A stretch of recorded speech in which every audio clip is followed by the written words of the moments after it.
Cancer की अलग अलग स्टेजेस होती हैं। जब किसी को कैंसर डायग्नोस होता है तो वो जब उसके पड़ोसी रिश्तेदार के पास उससे मिलने आते हैं तो वो मिलकर कहते हैं कौन सी स्टेज पर है। सबसे पहला सवाल ये पूछते हैं कौन सी स्टेज पर है, और जैसे ही कहते हैं पहली दूसरी स्टेज तो एक हिम्मत बंदा आते हैं, अरे अर्ली स्टेज है, चलो ठीक है अब जाओ इलाज करो और ठीक हो जाएगा। और जैसे ही तीसरी या चौथी बताते हैं तो घर में वो मातम का माहौल पहले से ही शुरू हो जाता है। जब मरीज से भी मिलने जाते हैं तो उसके कमरे में जब घुसते हैं, बेड पे वो लेटा होता है और उसको बोलते हैं बेटा ध्यान रखो, किनारे पे ले जाकर उसके बेटे को कहते हैं बेटा ध्यान रखो, अब तुम्हें ही सारा कुछ संभालना है।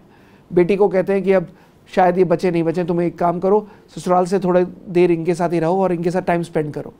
और ऐसे एक पिटी सिचुएशन बना देते हैं। फर्स्ट सेकंड स्टेज में अच्छा ठीक है, हिम्मत है, सारी चीज़ें, और आप एक काम करो, बड़े हॉस्पिटल में जाओ, वहाँ पर आप जाके इलाज कराओ।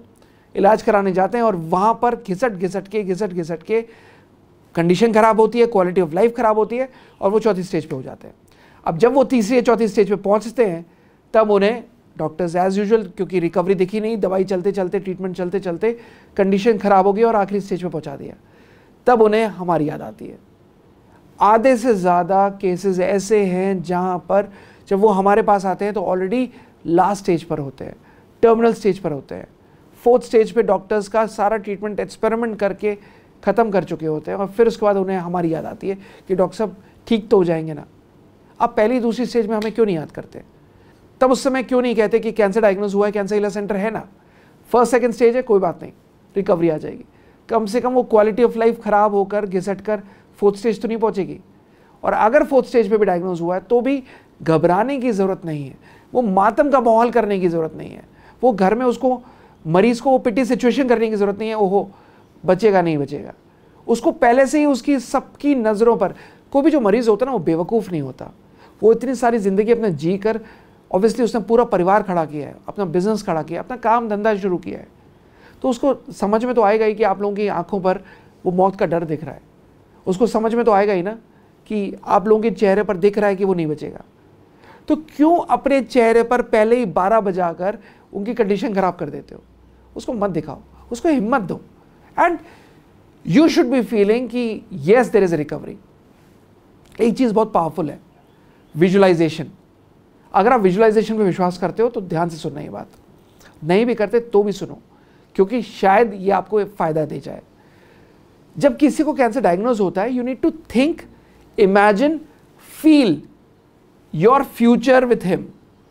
फॉर एग्जाम्पल, अगर किसी हस्बैंड को डायग्नोज हुआ है तो वाइफ को सोचना है कि 10 साल बाद, 20 साल बाद वो अपने बच्चे के साथ जब वो 10वीं का एग्ज़ाम देने जाएगा तो वो और उसके फादर, वो और उसके हस्बैंड सेलिब्रेट कर रहे हैं कि उसे 10वीं में टॉप किया है।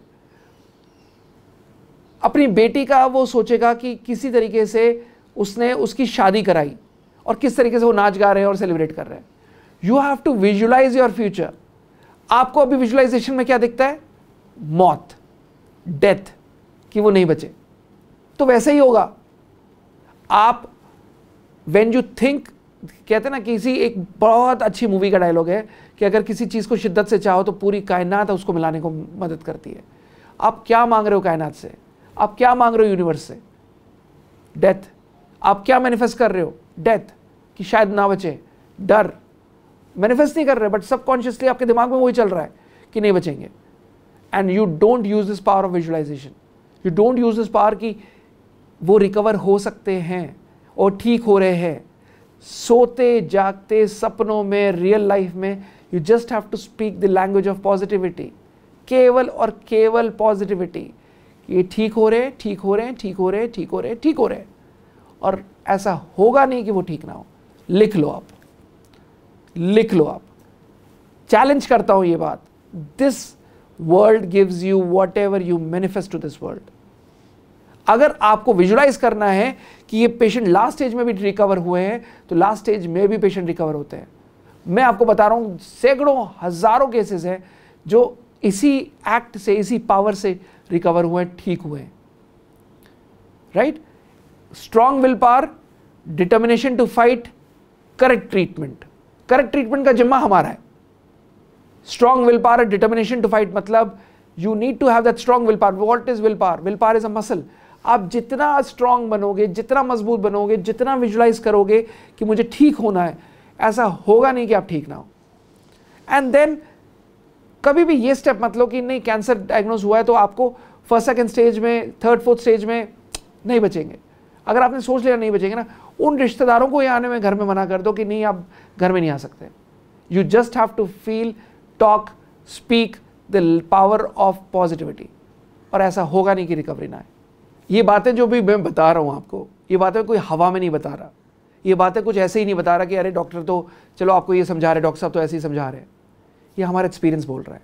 अगर मैंने अपने फादर की 40 साल की प्रैक्टिस देखी है, अगर मैं 20 साल से प्रैक्टिस कर रहा हूँ, अगर मैं पर डे 100 मरीज देख रहा हूँ, तो वो 100 के 100 मरीज, आप तो दिन भर में एक मरीज देख रहे हो ना अपना, तो कम से कम उससे सुन लो जो दिन भर के 100 मरीज देख रहा है, और उससे वो एक्सपीरियंस गैदर कर लो कि ऐसा होगा नहीं कि रिकवरी ना आए, राइट। तो अगर उनके केस में हम रिकवरी देख रहे हैं तो ये हमारा एक्सपीरियंस बोलता है।